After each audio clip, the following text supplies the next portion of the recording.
Hello, public speaking students. It's Professor McNamara.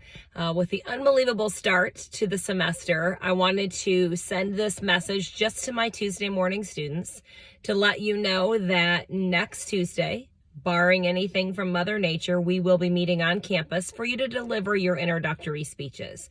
It's a little awkward because we haven't met each other.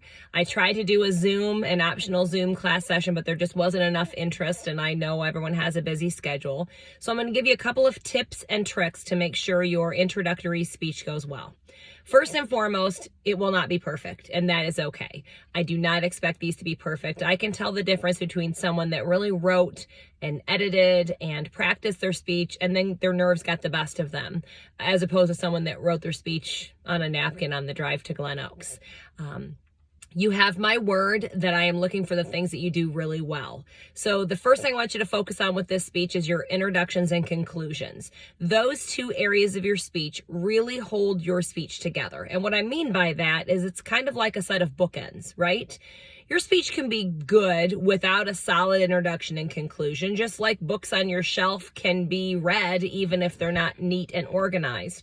But by having those introductions and conclusions sort of holding that speech together, it does a couple of things for you. Number one, it sets you off on a professional, appropriate tone. So you don't want to start your speech with, okay, here we go, or this is going to be terrible.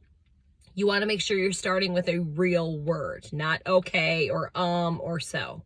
Then we can fast forward to the conclusion and the same thing. You want to write out a couple of sentences that wraps your speech up well, because the introduction and the conclusion are the two areas of your presentation where your anxiety and stress are the highest and where you're most likely to make a mistake. So even if your speech train derails at some point in the middle of your speech, you know you've got this well-written, organized conclusion that'll help you leave on a positive and professional note. So the introduction and conclusion do not need to be identical twins. What I don't want is, good morning, my name is Michelle McNamara, and I'm going to talk to you about my family and my friends and my dog. And then we fast forward to the conclusion where I say, now you know, my name is Michelle McNamara, and you know more about my family and my friends and my adorable dog. Well, those sound like identical twins to me, and we don't want that, but we certainly want them to be connected. So if I start with, my name is Michelle McNamara, let me tell you about my family, friends, and dog, and I end with, can you believe Donald Trump and Joe Biden are the two people running for president? You're going to wonder how I got so far off track. So make sure that introduction and conclusion connect with each other. I'll say they're more like cousins. They should be related. They should look alike. They should have some things in common, but they are not twins. Then you only have 2 to 3 minutes to fill. And I honestly do not care what it is that you talk about. You want to talk about your family and your friends, or your education, or your part-time job. The only way to really mess up the content is if you talk about something other than yourself. So if I were to say, my name is Michelle McNamara, and over the next 3 minutes, I'm going to talk to you about my adorable children. Well, that's a speech about my kids. It's okay to mention your kids, but the speech shouldn't be about your kids. So don't tell us anything we don't need to know, but make sure you give us some information about yourself. This is a true introduction of who you are.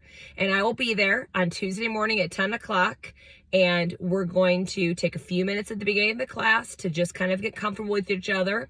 And then we're going to start these presentations. And you'll get some lovely feedback and encouragement and things you can do differently for our next speech, which will be informative. So stay warm, enjoy your rest of your week, and I'll see everyone on campus on Tuesday.